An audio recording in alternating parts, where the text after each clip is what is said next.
So my video coach actually told me 2 years ago when I hired my video coach to, because I was like, I had never even done an Instagram post in my life. And so I'm like, me, the coach in me was like, okay, if I need to get better at something, I need to find the person who can teach me how to get better at what I need help with. She basically said, you are not allowed to watch your replay video before posting it. My one rule is you post it, you say what you're going to say, and you just let it rip. Because before she started talking about that, like you should see my camera roll. Literally, you can see if you look at my images, like a whole bank of Jill, like starting a video and then not, because you're always going to find something wrong with it. So the other thing that Narissa brought up that I want to have you guys think about is the affiliate opportunity.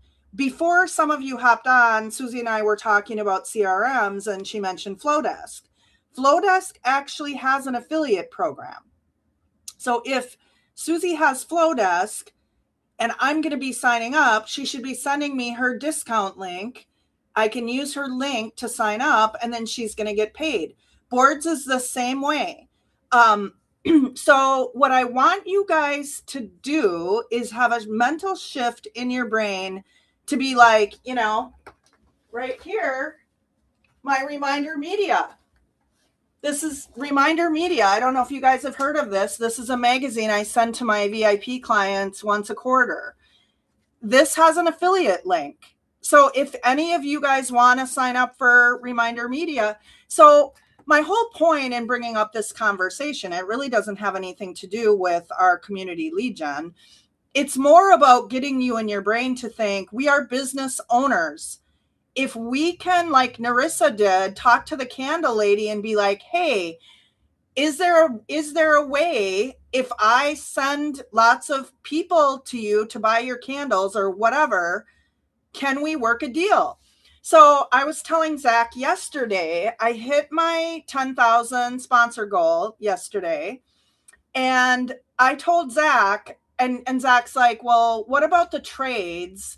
Zach is my partner. For those of you that don't know, he's my son. He said, well, what about the trades? Does that, is that all cash, or is that everything? And I said, no, that's the cash. I'm walking away with $10,000 in liquid cash for my event. The trades, and when I say trades, thank you, NECA. When I say trades, what I'm talking about is the flower lady that owns the flower shop. She's providing all of the floral centerpieces for every table at the golf course. At the end of the night, those will become prizes that I'll raffle off that people can take with them. That's free. I traded her a sponsorship for like $1,000 in flowers.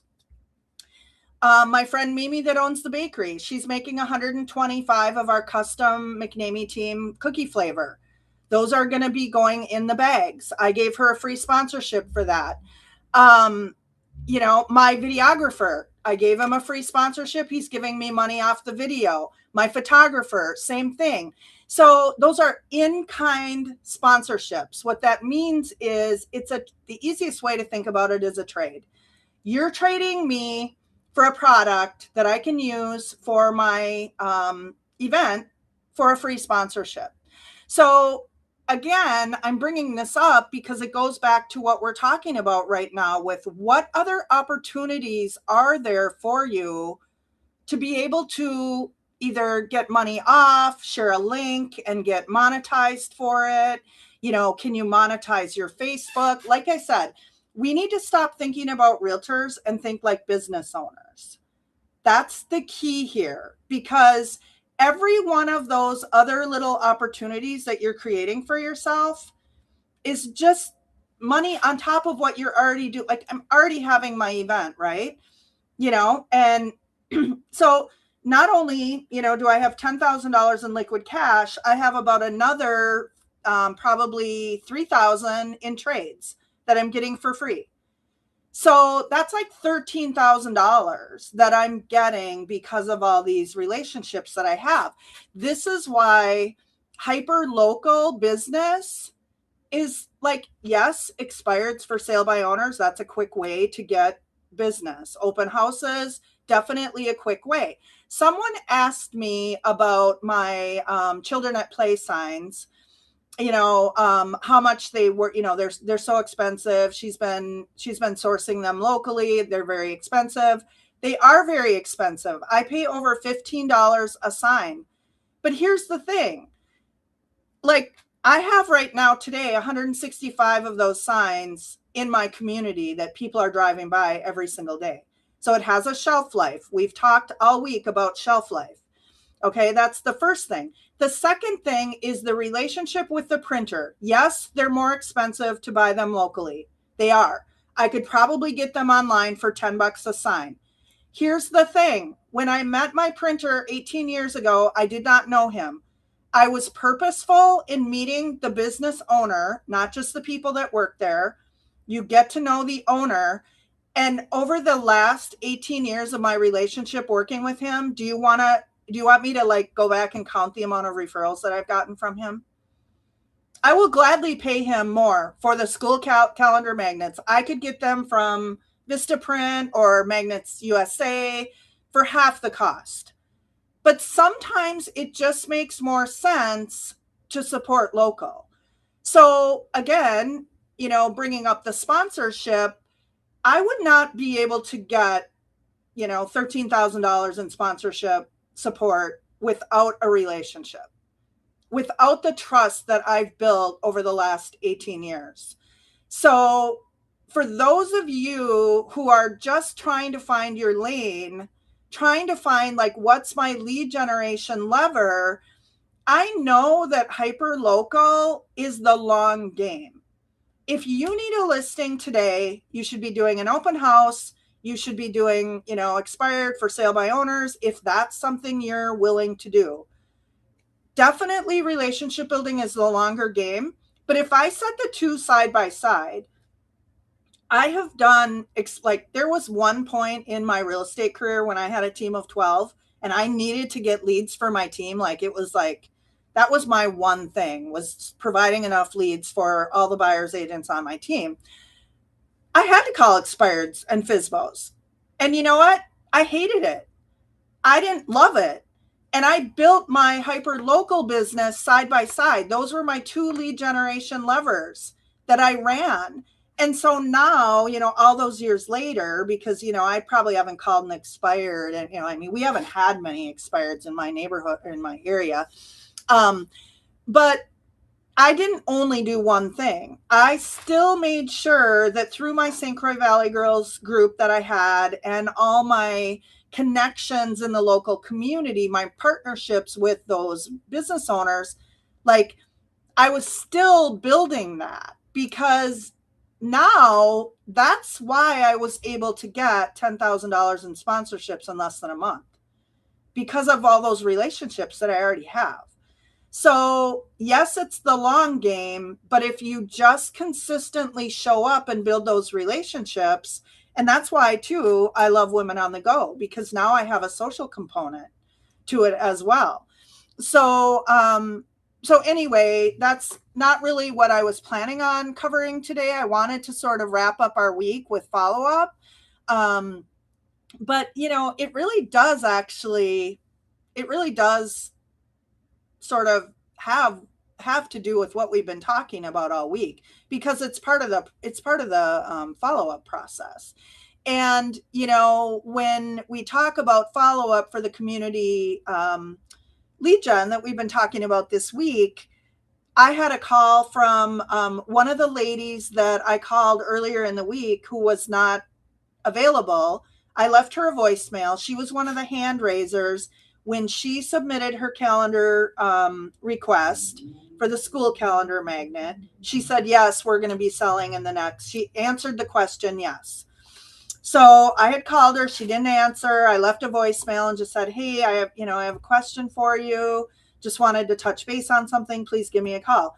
She texted me back yesterday and said, yes, I do want to talk to you. I'm available between this time and this time. Feel free to give me a call. I called her, and she is actually going to be selling her house and buying another house and does not have a realtor. So I have an actual legit, not only just like a CMA appointment with her, but an actual listing appointment for someone that's going to buy and sell. So this is my point with the follow-up. All it takes is one. Yes, I have those two others that were, kind of like, yeah, I'm curious about my home value. I might not be moving today or in the next 3 months, but I am curious about my home value. So of course, I'm going to do CMAs for them. I'm going to follow up and start building a relationship with them. So I have two of those that I would call like warm nurture leads. And then now I have one like legit appointment who's going to be, potentially selling and then buying again. So again, going back to talking about like the system of the follow-up, we all know 70% of what we do as realtors is in the follow-up. Like when you look at where your business came from, 70% of it is going to come from the follow-up. Like if we go out and get a bunch of leads and just never follow up, like you're taking a lot of time and energy to go create that lead and then not following up. So anyway, where do you guys think most realtors lose the opportunity after somebody raises their hand? Not following up.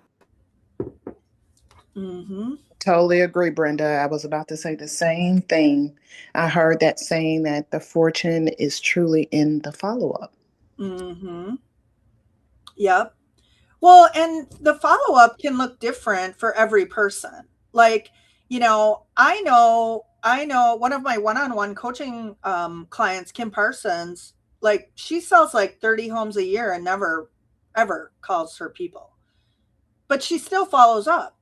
So if you don't like calling people, don't call people. Text them. So, you use social media, whatever. I mean, whatever your preferred way of of following up, that's your way of following up. It doesn't necessarily have to be, a phone call. So, so this is where, I feel like not every hand raiser deserves the same amount of attention either, because I just got 3 out of, my 24 people that raised their hand and said, yes, I'm going to be buying or selling. Some of them are not responding to me, and that's totally okay, but I'm still going to put them in my database. I'm just not going to, spend as much. I'm not going to spend as much time on them. So like, who do you guys think then, like what makes someone a high priority? If you guys had a list of leads like this, like I do, like what signals or signs make someone a high priority?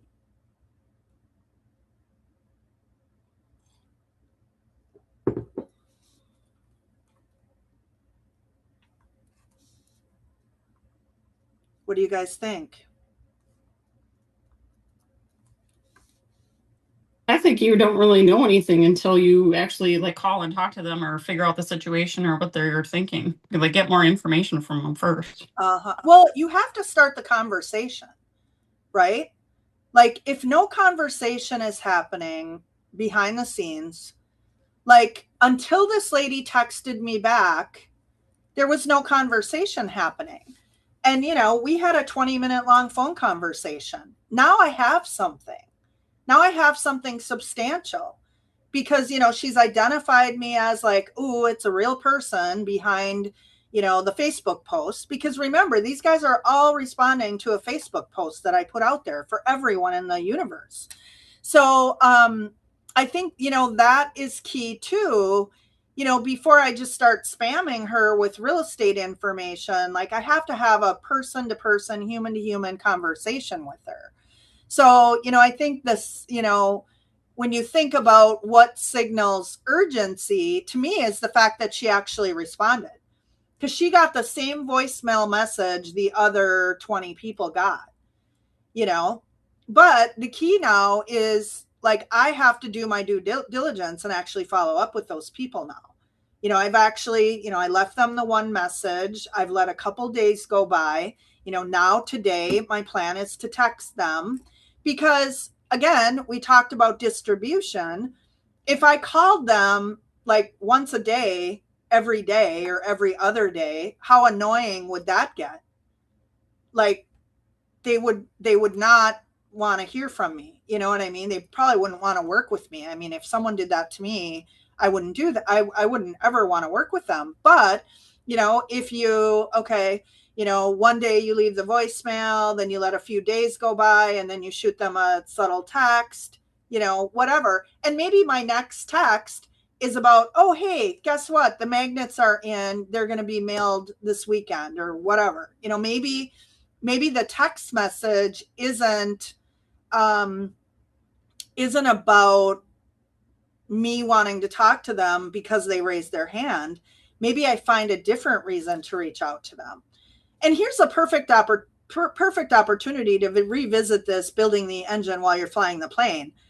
I put my printer told me my magnets were going to be here last Friday. I emailed my printer, and his manager said, yeah, they're going to be here probably Monday or Tuesday of next week. Well, guess what? Today's Friday, and I don't have my magnets yet.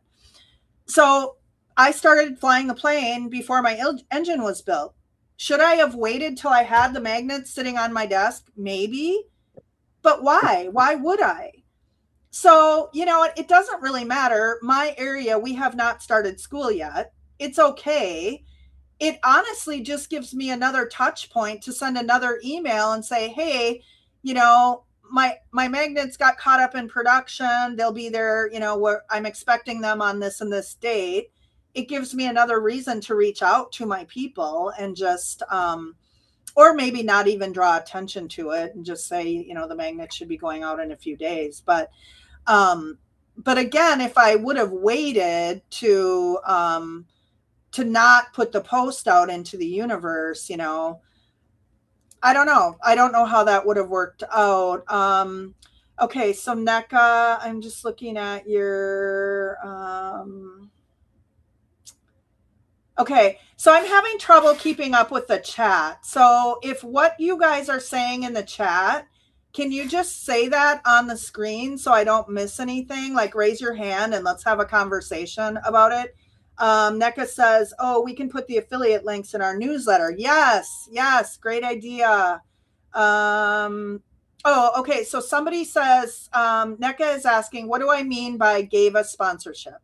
So what that means is I called the florist, and this call was a few years ago because she does this for me every year. When I ask her to sponsor, I just say, hey, I have a couple different options for sponsorship. And you can either pay, $250, $500, or $1,000 for one of my rose, gold, or platinum sponsorships, or if you want to just provide flowers for my tables, you'll get, and for Tiffany, because flowers are expensive, Tiffany is getting the gold sponsorship, the 500. So I said, you'll get everything. If a person paid $500 and they get this list of items for that, Tiffany gets those items for no money because she's supplying the flowers. Does that answer your question, NECA? Okay. So got it. Yes. Thank you so much. That makes sense. Yeah, it's kind of like that barter. Yep. It's barter. That's the perfect word to describe it. Yep. It just means that instead of them paying money for the list of items they get with being a sponsor, they're providing a tangible item. Like the balloon lady who does the balloon arches and whatever, like we're doing a trade. I gave her a sponsorship. She's going to come and set up a balloon display at my event. So again, it's thinking about, what do you want to have at your event? If you want a balloon display, find a company who provides balloon displays, talk to the owner and say, hey, I want to hire you to do the balloons. I can either pay you money, but how about if we do a trade? I'll promote your business for you if you give me the free balloon display. Okay, what else? Let's see. How do you find the balance between working by systems and flying while building the engine? That is where it gets tough because, as I said before, I have been on the backside of a paying customer of someone who's building the engine while flying the plane.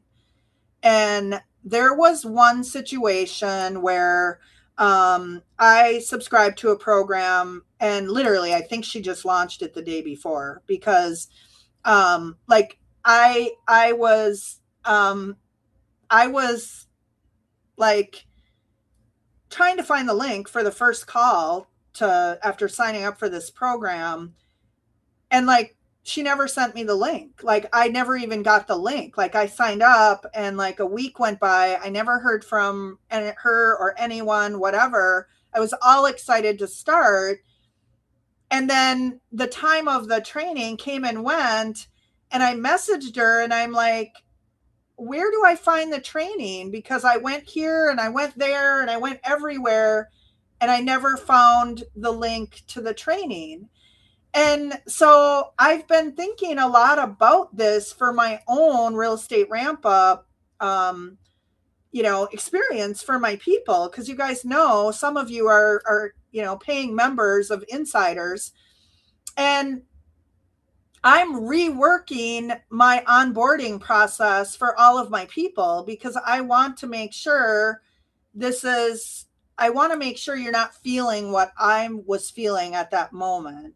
And like, I know Susie's working on that too for her Women on the Go group, but that it just kind of reminds us, like, for our customers, it's the same, right? We want to make sure that the first like 3 weeks of the customer experience for our people, when we take their listing, what are they thinking about the first 3 weeks? If they're like, like we don't ever want anyone questioning the decision to sign up and pay money for something and then wonder where the value is, right? So it not only is it important for me in my coaching program, but it's also important for our listing clients and buyer clients, especially for listings. Like they're paying us a lot of money to sell their house. So if 2 days after they list, they haven't heard from you in 2 days, and they're wondering kind of like, well, what's the next step? Like that's not a good feeling for people. So so to answer your question, NECA, I feel like there is like that it is kind of a tough balance between working the system and flying the plane while you're building the engine. You just have to, I don't know. I think revisiting it often is probably the best way. Like sitting down like once every 3 months with your listing process of what does my client experience in the first, month of a listing, like reviewing that maybe every 3 months would be my recommendation for that. I don't know if that answers your question. Okay, yes, I was wondering more like on the community components that we talked about this week. Yeah. Because, I hear the, yes, just do it and, fly the plane while building the engine. So I was wondering, are there certain systems or things that need to kind of be in place before you do that when it comes to like the outreach and sponsorships and all of those types of things aside from like a listing, Right. which Well, we so you're tend to talking have about systems. our topic of the week, the community Mm-hmm. reach, and you're talking about that. Yeah. Mm-hmm. So I made sure I had all my scripts in place, my phone scripts, my text messages, my emails, all of those were written before I made the post. Yes. So I would definitely, like, that's not something I waited on. I definitely made sure that stuff was in place. Obviously, I saw my Google form. I made sure my Google form, because you need to post your Google form when you post your graphic, because that's how they sign up. So definitely make sure that stuff is ready. Um, you know, in that case, the only thing that I really had that wasn't ready was I just didn't have my deliverable. So like Susie said, sometimes you don't even know you need a system until you get started. That's a really good point, Susie. That is totally right. Yep. And sometimes you realize, like I'm realizing with my insiders onboarding, sometimes you don't even know that you don't have, you know, this is where I talk about good to great. You know, Jim Collins in the book Good to Great talks about if you've never had great, good is always good enough. If I hire an assistant who's good and I never have had a great assistant, I'm going to think my good assistant is good enough because I've never had great. But if I have great and then great goes away and now all of a sudden I get good, good is going to suck because I know what great is. So it's like Susie said, sometimes you don't even know what you need. And this is like with the insiders, you know, I started building it and, you know, everybody kept signing up and that it was working for me. But now I'm like, well, am I really creating the type of experience that I want? You know, I have really high standards. I do. That's part of my personality. So I need to like revisit that and be like, am I providing the level of service that I want to be providing for people? And that's what Susie's doing too with Women on the Go. It's like, is there, is this good or is this great? Like, I don't want good for anything that I do. If it's not great, like it's not good enough for me. So that's where, yes, like Brenda said, you have to just keep tweaking it as you go. And that's okay. There's nothing wrong with building something that way because sometimes until you get in there and you start doing it, you don't know what you need.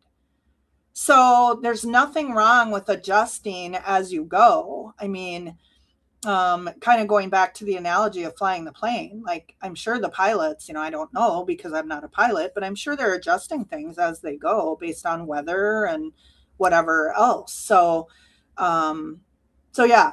All right, so we're over time. We're 4 minutes over, and we did not even like my whole agenda for today was not what we talked about, but I think we had fantastic conversation. I hope you guys got something out of it today. Um, and so again, for those of you that are new here, this meeting here is like we talk about the ideas, we mastermind, we do all that. Insiders is the group coaching program where we actually dig in deeper on all this stuff and actually like do it together. So that's that. All right, I will see you guys next week, hopefully. Everybody have a fantastic weekend, and I'll see you next week. All right, bye. Bye.